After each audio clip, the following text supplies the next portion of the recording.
मैंने 2 क्वेश्चन आपको होमवर्क दिए थे और मुझे दुख हुआ कि आपने होमवर्क नहीं किया सिवाय 2-3 बच्चों के। मैं ये आपके साथ रिपीट कर रहा हूँ, इंतहाई बेसिक क्वेश्चंस हैं। अगर बुनियादी क्वेश्चंस पे ही मेहनत नहीं करोगे तो आगे कुछ समझ नहीं आएगा आपको। Following information has been extracted from the financial statements of Newton Pharma for the year ending on 30th June 2018. आपके पास एक मैन्युफैक्चरिंग यूनिट है। 30th जून 2018 को उस मैन्युफैक्चरिंग यूनिट की एक्यूमुलेटेड डेप्रिसिएशन भी दी हुई है और इसमें से ये लेस करने पर हमारे पास कैरिंग अमाउंट आ जाती है और उस डेट पे हमारे पास रीवैल्यूएशन सरप्लस पड़ा हुआ है 20,000। The company provides depreciation on vehicles 10% per annum on straight line method. Additional information, अब मैं ख्याल है यहाँ पर उसने व्हीकल लिख दिया है, ये कोई ऐसी बात नहीं।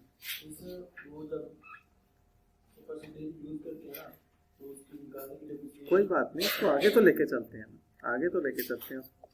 On 30th June 18,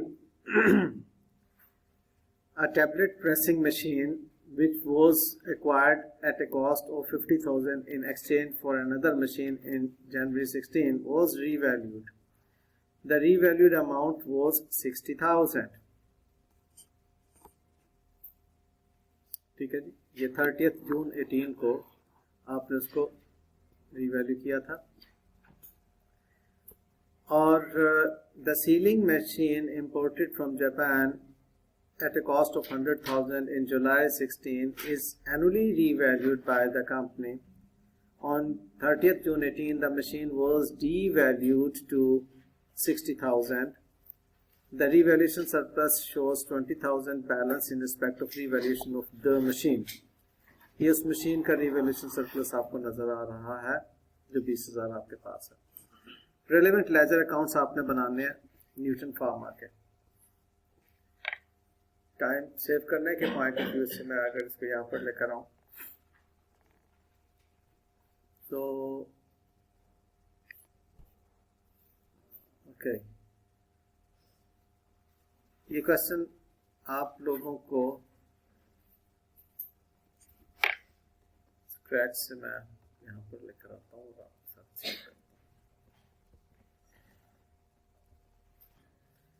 जी बेटे जी, आप मौजूद हैं।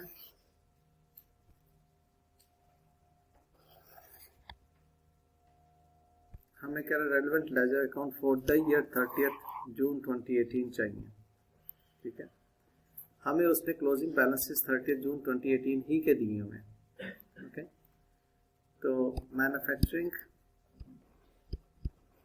यूनिट आपका पीपीई है और इसी की एक्यूमुलेटेड डेप्रिसिएशन है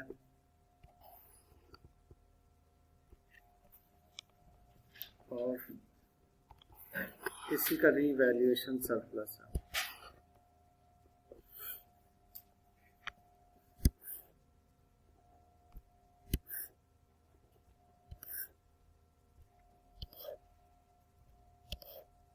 मोमिन, हम किस ईयर की अकाउंटिंग कर रहे हैं?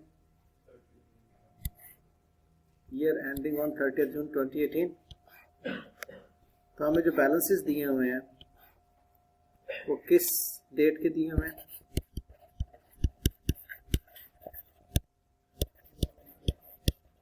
जी बेटा, क्लोजिंग बैलेंसेस दिए हुए हैं। ओके, तो इट मीन्स के यहाँ पर आप 30th जून 18 को कैरी फॉरवर्ड बैलेंस इसका लिख रहे हैं 650,000 और यहाँ पर 30th जून 18 को कैरी फॉरवर्ड बैलेंस आप इसका लिख रहे हैं 170,000 रुपीज। एग्रीड? क्योंकि क्लोजिंग बैलेंसेस दिए हुए हैं और हमें रेलेवेंट लेजर अकाउंट बनाने को कह रहा है। उसने मार्क्स हमें किस चीज के देने? लेजर अकाउंट बनाने के। और रीवैल्यूएशन सरप्लस हमारे पास जो है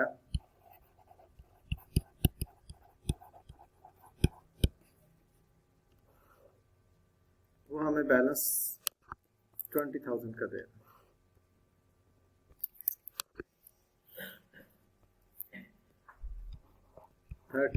June 30, 18 को carry forward balance, credit balance हमें जो है वो 20,000 का। नहीं जी, यहाँ तक मैंने बात आपको समझा दी है। अब आपको मैं 5 मिनट दे रहा हूँ। ये 3 लेजर अकाउंट आपके सामने मौजूद हैं, 5 मिनट आपके पास हैं। इन लेजर अकाउंट में कहाँ पर क्या क्या अकाउंटिंग एंट्रीज करेंगे कीजिए प्लीज। अब ये कुछ बुनियादी बातें हैं जो आपके ज़हन में होनी चाहिए। हमारे पास जो मशीन्स हैं मैन्युफैक्चरिंग यूनिट में,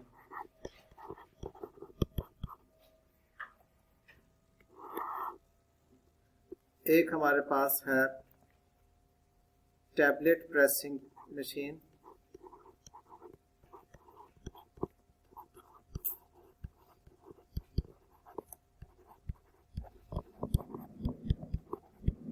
दूसरी हमारे पास सीलिंग मशीन,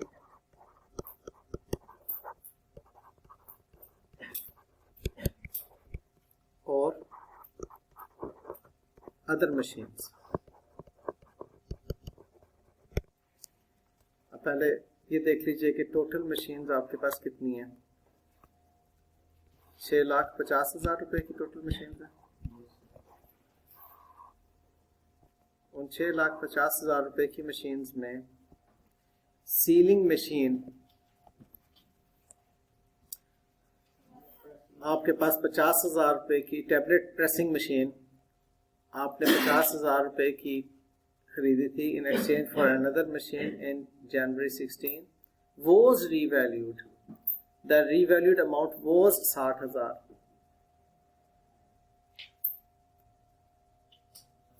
यहाँ पर कह रहे sealing machine imported from Japan at a cost of 1 lakh in July 16 is annually revalued. हर साल वो revalue होती है।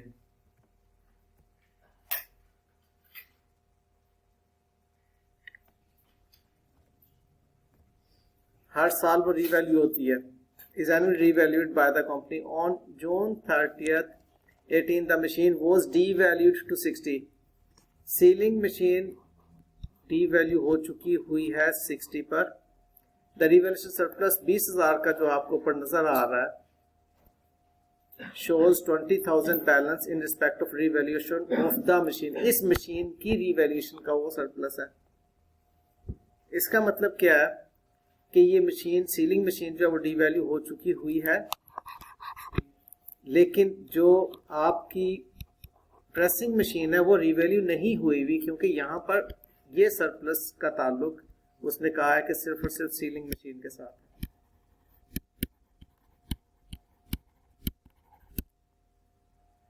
Means tablet pressing machine which was required at a cost of 50,000 in exchange was revalued. The revalued amount उसकी 60,000 है। इसकी accounting नहीं हुई हुई।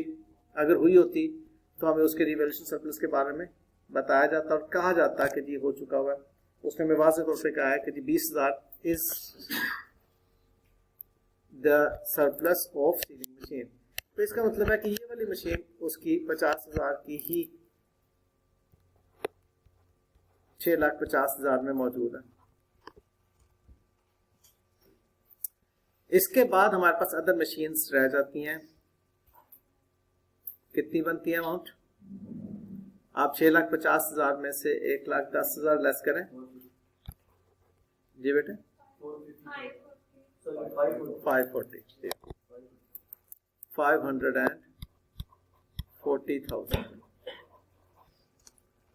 ऑलराइट, अब देखना ये है कि हम क्या अकाउंटिंग कर चुके हुए हैं। ये जो सीलिंग मशीन है ये हमने कब की खरीदी हुई है? 30 जून 18 को, sorry pressing machine 30 June 2018 a tablet pressing machine which was acquired at a cost of 50,000 हमने इसी साल में खरीदी है। 30 जून को, at which was acquired at a cost of 50,000 in exchange for another, जो हमने दूसरी मशीन थी उसको एक मिनट दीजिएगा, a tablet pressing machine which was acquired at a cost of 50,000 in exchange for another machine in January 16 was revalued.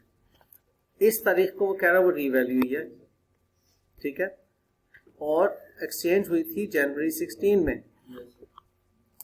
इसका मतलब ये हुआ कि जनवरी 16 से ऑनवर्ड्स इसको हम डेप्रिसिएट कर चुके हुए हैं। आप प्रेसिंग मशीन की अब अलग से वर्किंग बनाएंगे, जिसकी हमारे पास 1 जनवरी 2016 को कॉस्ट बनती थी 50,000, उसको हमने 30 जून 2016 को 10% 6/12 डेप्रिसिएट किया, जो बनती है 2,500। आपके पास बाकी बचते हैं 47,500। फिर 30 जून 2017 को आपने 10% उसे डेप्रिसिएट किया, स्ट्रेट लाइन मेथड पर है ना, 5,000। आपके पास बचते हैं 42,500। फिर उसके बाद आपने 30 जून 2018 को 10% डेप्रिसिएट किया, 5,000। आपके पास बचते हैं 37,500। मीन्स ये मशीन आज तक 12,500 की क्यूमुलेटिव डेप्रिसिएशन का इम्पैक्ट रखती है अपने अंदर।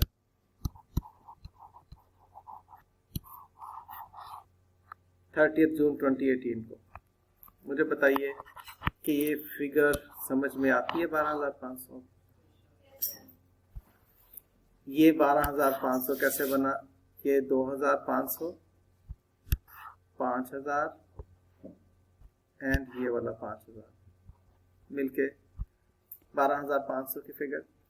अब आपने चूंकि रीवैल्यूएशन सरप्लस में नहीं इसे शामिल किया हुआ, इसका मतलब रीवैल्यू नहीं हुई हुई, तो आपने ड्यूरिंग द ईयर जो डेप्रिसिएशन हो चुकी हुई है, बाय द वे इसकी अकाउंटिंग हम इकट्ठी एक पे शो करेंगे कि depreciation charge for the year क्या, उसको मैं हाईलाइट कर देता हूँ।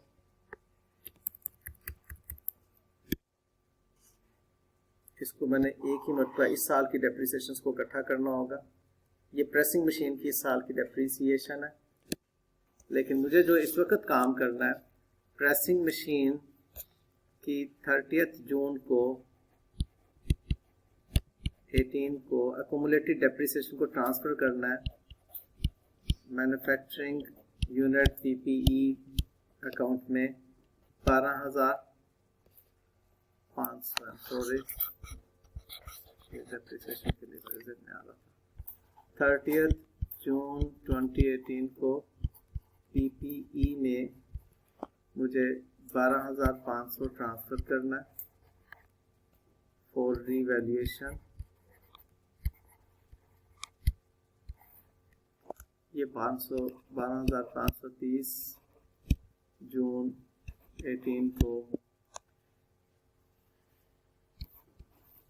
ये स्टेप याद है आपको बेटा कि जब आपने रीवैल्यू करना होता है, जिस एसेट को रीवैल्यू करना होता है, उस एसेट की accumulated depreciation till the date of revaluation आपने उस एसेट के अकाउंट में ट्रांसफर करना होती है। तो ये आपको एक्यूमुलेटेड डेप्रिसिएशन से फिगर मिल रही है for revaluation of pressing machine. यहां तक बात हो गई। उसके बाद इस साल में और क्या किया होगा आपने?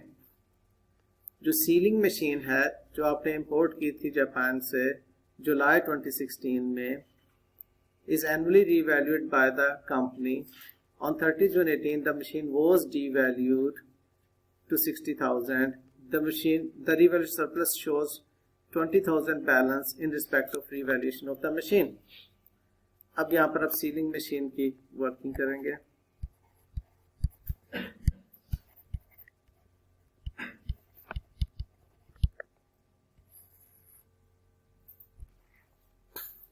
सीलिंग मशीन 1 जुलाई 2016 को कॉस्ट कर रही थी 100,000 और 30 जून 2017 को डेप्रीशिएट हुई थी 10%, 10,000. उसकी नेट बुक वैल्यू हमारे पास रह गई थी 90,000. अब हमें नहीं मालूम कि वो कितना अपवर्ड रीवैल्यू हुई होगी, लेकिन हम एक रिवर्स वर्किंग के लिए कुछ काम अभी करेंगे. 30 जून 2017 फेयर वैल्यू एडजस्टमेंट जो कि रीवैल्यूएशन सरप्लस दे रही है वो ऐड इसमें होगा, तो ये उसकी फेयर वैल्यू पर आ जाएगी जो हमारे पास 30 जून 2017 की फेयर वैल्यू इसकी कैरी फॉरवर्ड हुई या अगले साल में वो ब्रॉड फॉरवर्ड हुई.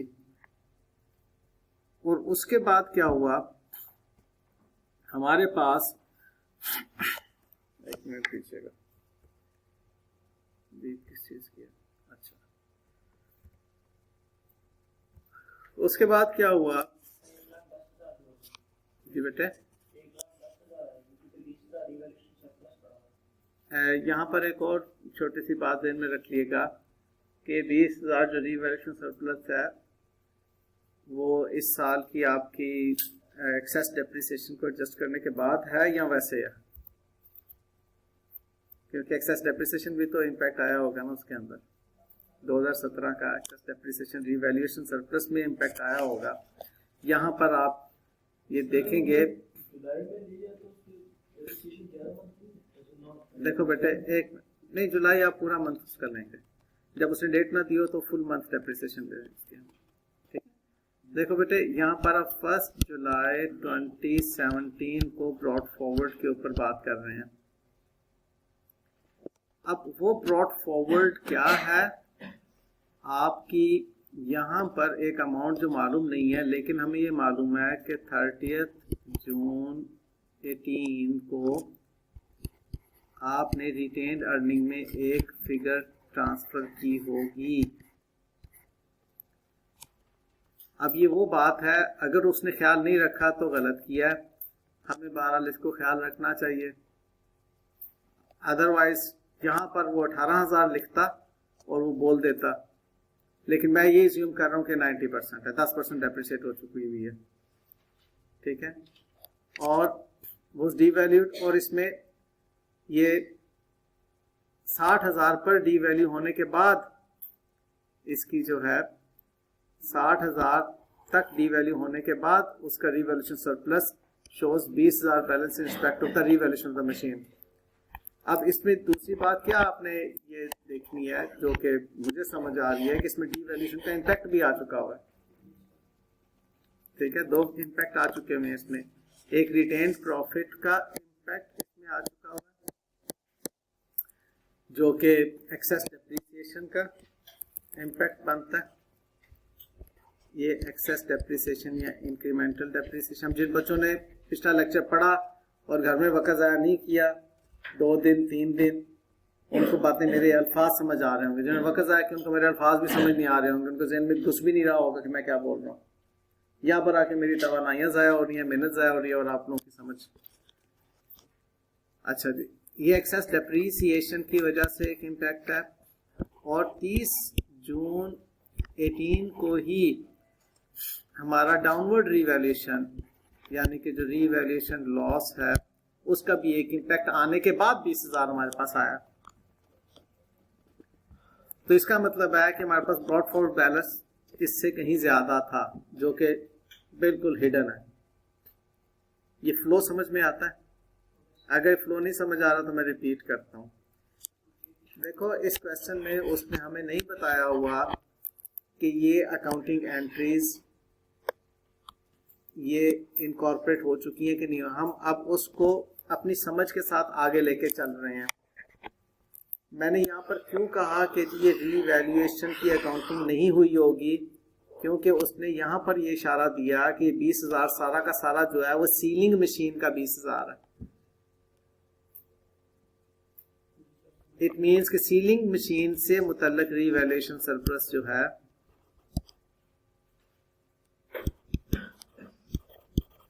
ये दिया हुआ है, और जो हमारा टैबलेट प्रेसिंग मशीन का रीवैल्यूएशन सरप्लस है वो अलग से वर्कआउट होगा, जो कि हमारा 50 से 60,000 पर गया। अगर आप उसको पहले खत्म करना चाहें तो आप उसके रीवैल्यूएशन सरप्लस को वर्कआउट कर लें, ताकि आप उस हद तक जो है वो अपनी वर्किंग को कंप्लीट कर लें। ये रीवैल्यूएशन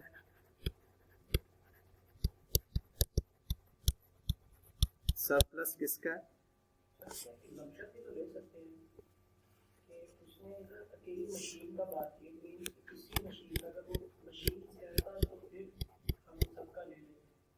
नहीं बेटे, एजम्पशन इसलिए नहीं हम इसमें ले सकते क्योंकि हम एज्यूम मिलती जुलती बात को करते हैं।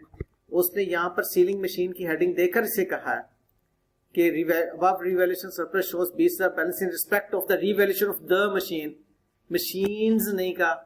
और फिर उसने बुलेट नंबर 2 के अंदर कहा है। अगर वो बुलेट नंबर 2 से बाहर निकल के बात करता तो मैं फिर ये अज्यूम करता कि 20,000 जो है ये दोनों मशीन्स का है, इसलिए दोनों मशीन्स की रिवैल्यूएशन हो चुकी हुई है। उसने बुलेट नंबर 1 को सेपरेट रखा है, बुलेट नंबर 2 को सेपरेट रखा। ठीक है, तो ये हमें इसका मतलब है कि टैबलेट प्रेसिंग जो है उसकी अभी रिवैल्यूएशन की अकाउंटिंग नहीं हुई हुई, और जो हुई हुई है उसका बैलेंस उसने दिया हुआ है 20,000। बात पिक हो रही है?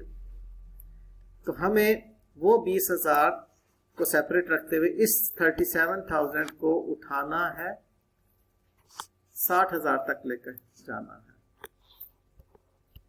ठीक है, तो हमें रिवैल्यूएशन सरप्लस इसका जो मिल रहा है 22,500 इस साल के एंड पर मिल रहा है, इस साल की डेप्रिसिएशन वगैरह लेस करने के बाद, तो सारा कुछ करने के बाद, तो ये हमारा रिवैल्यूएशन सरप्लस में क्रेडिट होगा और मशीन अकाउंट में डेबिट होगा।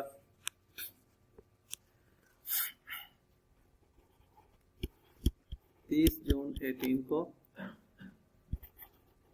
रिवैल्यूएशन सरप्लस 22,500 बेटे, 22,500, और ये हमारा अब आई एम सॉरी ऊपर लेके जाना है, एसेट अकाउंट में 30 जून 18 रिवैल्यूएशन सरप्लस 22,500, और ये 22,500 का रिवैल्यूएशन सरप्लस यहाँ पर आपको 30 जून 18 को प्रॉपर्टी प्लान एंड इक्विपमेंट से नजर आ रहा है। ये तो अकाउंटिंग इसकी हो गई, इसके अंदर और हमें कुछ नहीं करना, क्योंकि ये इस साल की डेप्रिसिएशन चार्ज हो चुकी हुई है और ये इस साल के एंड पर हम वर्किंग कर रहे हैं। इसको अब आप 30 जून 18 को कैरी फॉरवर्ड कर दें 22,500 पे। अब रह गई बात सीलिंग मशीन के ऊपर सोच विचार करने की, कि सीलिंग मशीन जो है अब हमारे पास 60,000 की वैल्यू तक पहुंची हुई है। ये 60,000 है, ये 50,000 इसमें मौजूद, 60,000 की सीलिंग मशीन इसमें डेप्रिसिएट हो चुकने के बाद पहुंची हुई है।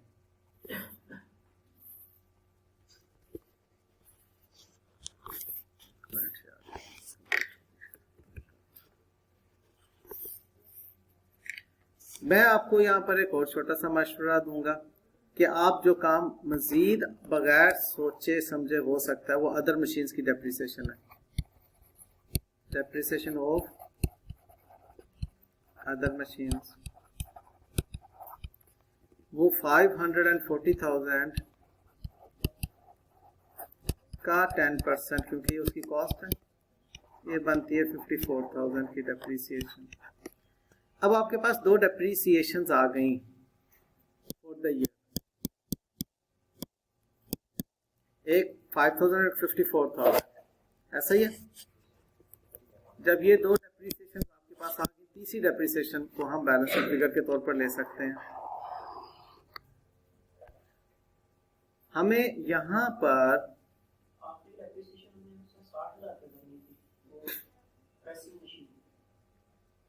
वो तो रीवैल्यू होने से पहले की जाती है ना उसकी डेप्रिसिएशन।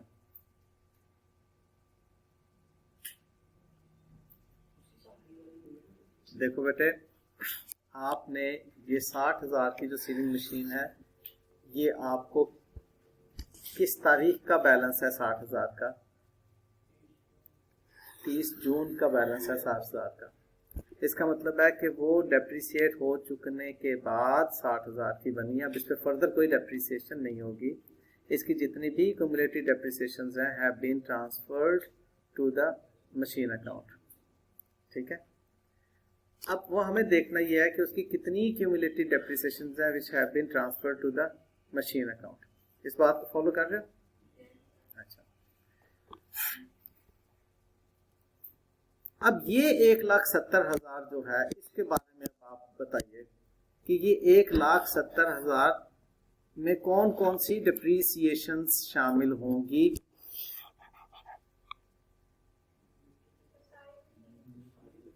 इसमें दो मशीन्स की क्यूमुलेटिव डिप्रीसिएशन शामिल होंगी। 1,70,000 में आपकी एक तो डेप्रीसिएशन, क्योंकि इसके अंदर जो ये वाली मशीन है सीलिंग मशीन, इसकी तो सारी की सारी डेप्रिसिएशन ट्रांसफर हो चुकी हुई है एसेट अकाउंट के अंदर। ये तो नील पर आ गई ना इसकी क्यूमुलेटिव डेप्रिसिएशन। जब हमने एसेट को रीवैल्यू करना होता है उस तारीख पे उसकी जितनी क्यूमुलेटिव डेप्रिसिएशन होती है वो ट्रांसफर हो चुकी होती हैं, तो लिहाजा वो जीरो क्यूमुलेटिव डेप्रिसिएशन शो कर रही होती है। लिहाजा इस 1,70,000 रुपए के अंदर एक तो शामिल है प्रेसिंग मशीन, एक शामिल है प्रेसिंग मशीन,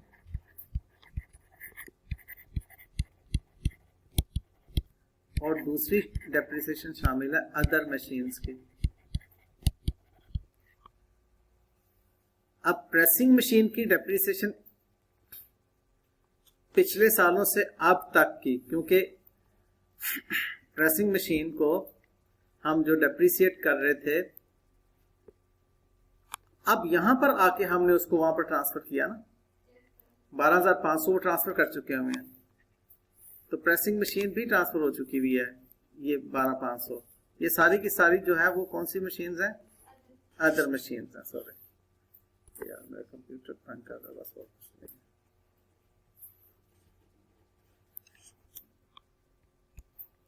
प्रेसिंग मशीन भी जीरो और हमारी सीलिंग मशीन भी जीरो हो चुकी हुई है।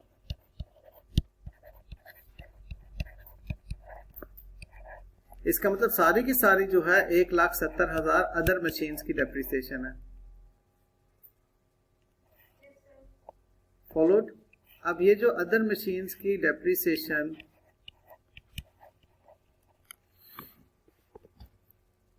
का ओपनिंग बैलेंस है वो आपको आसानी से अब मिल जाएगा, क्योंकि अदर मशीन्स की डेप्रिसिएशन 54,000 फॉर द ईयर की आपके पास आई है।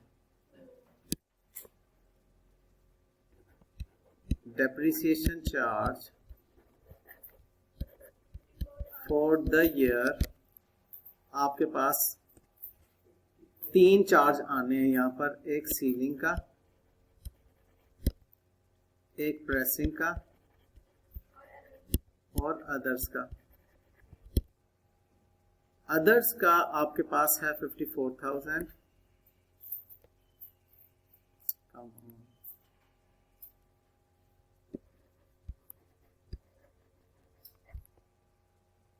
और प्रेसिंग का है 5,000 जो कि इधर 12,500 में चला गया हुआ। यहाँ पर ओपनिंग, अच्छा हमें जो नहीं मालूम हो रहा वो सीलिंग का नहीं मालूम हो रहा, और दूसरी बात ये कि हमें ओपनिंग बैलेंस यहाँ पर नहीं मालूम हो रहा। अब ओपनिंग बैलेंस में भी 3 शामिल हैं ओपनिंग बैलेंसेस। सॉरी बेटे, एक मिनट बेटे जान जरा। ओपनिंग बैलेंस ब्रॉड फॉरवर्ड में भी हमें 3 ओपनिंग बैलेंसेस रिक्वायर्ड हैं। जी बेटे,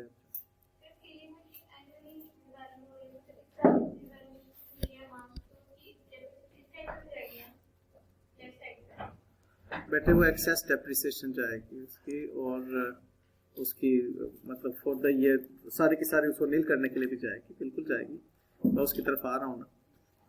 अब यहाँ पर हमारे पास ओपनिंग बैलेंस जो है, जरा वर्कआउट करें आप, तो कौन कौन सा ओपनिंग बैलेंस हमारे पास मौजूद है। 170 में से 54 लेस कीजिए, 170 माइनस 54 इस साल का, तो आपके पास ओपनिंग बैलेंस इसमें जो है 116 शामिल है। और जो आपकी ये वाली मशीन थी जिसके बारे में आपको मालूम है 2500 और 7500, ये प्रेसिंग का ओपनिंग बैलेंस 7500 हम वर्कआउट कर चुके हुए हैं, वो पड़ा हुआ था। ठीक है जी, ये 2 फिगर्स हमें मालूम हो चुकी हुई हैं इसकी ओपनिंग बैलेंस की। अब सारा का सारा मामला ये है कि सीलिंग का ओपनिंग बैलेंस कितना है, वो जो टोटल ओपनिंग बैलेंस होगा उसकी एक बैलेंसिंग फिगर आएगी सीलिंग की, एक बैलेंसिंग फिगर आएगी, और सीलिंग का depreciation charge for the year कितना है। और यहां पर 30 जून में 18 को हमारी कितनी एक्यूमुलेटेड डेप्रिसिएशन जो है वो एसेट के अंदर ट्रांसफर हो रही है सीलिंग की, क्योंकि वो रीवैल्यू हो रहा है ना इस डेट पर भी। यहां पर पीपीई ये किसकी थी जी, प्रेसिंग की थी, और यहां पर सीलिंग की पीपीई में कितना ट्रांसफर हो रहा है।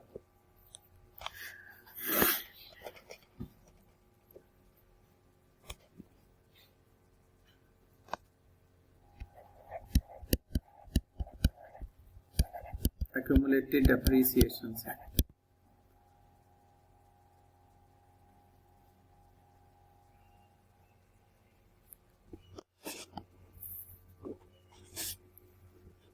वंडरफुल जी, डेप्रिसिएशन इसकी कितनी बनती है, 1/9 करें जी।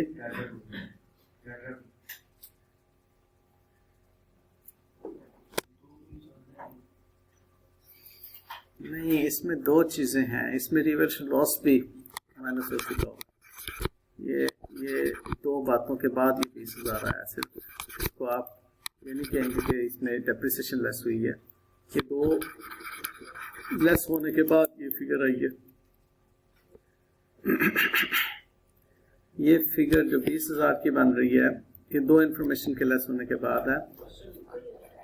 जी हाँ, इसको जरा देखते हैं भाई। ओपनिंग बैलेंस, इसमें से माइनस एक्सेस डेप्रिसिएशन है, और इसमें माइनस है इस साल का रीवैल्यूएशन लॉस, और फिर आपके पास क्लोजिंग बैलेंस इसका 20,000 आ रहा है।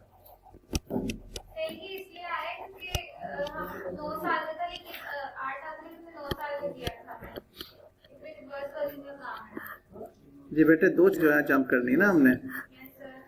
अब यहाँ तो हमें ये एक्सेस डेप्रिसिएशन का मालूम हो या रिवैल्यूएशन लॉस का मालूम हो। रिवैल्यूएशन लॉस का मालूम होने के लिए हमें ये पता है कि इसकी कॉस्ट 1 लाख है, लेकिन पिछले साल, क्योंकि हर साल रीवैल्यू हुआ है, पिछले साल वो कितना रीवैल्यू हुआ था, वो कह रहा है कि जी आपका 10% डेप्रिसिएशन 90 का पहुंच गया था।